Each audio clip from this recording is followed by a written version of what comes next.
Tahimik na tanghali po sa inyo mga minamahal kong followers.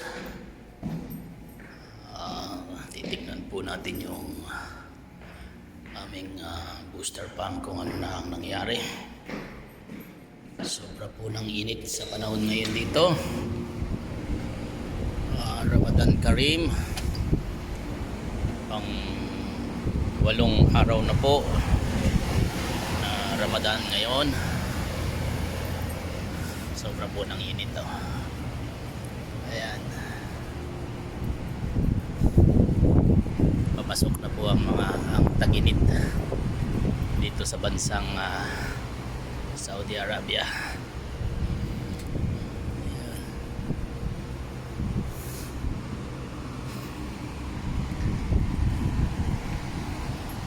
Pinaayos po namin itong booster pump na to, pero mukhang okay na siya. Parang ang problema lang yata hindi siya namamatay. Hindi nga, pero ang temperature gauge niya okay. Yun lang ang problema, unlimited yung kanyang andar. Dapat kasi nakamatic siya naka-auto siya.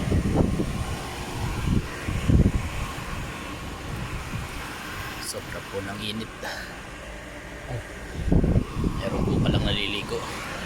Delikado po tayo sa swimming pool na yan na sumilip. May naliligo po.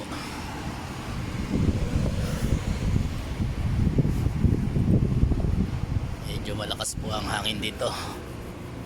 At medyo may kainitan ng tindi ng sikat ng araw.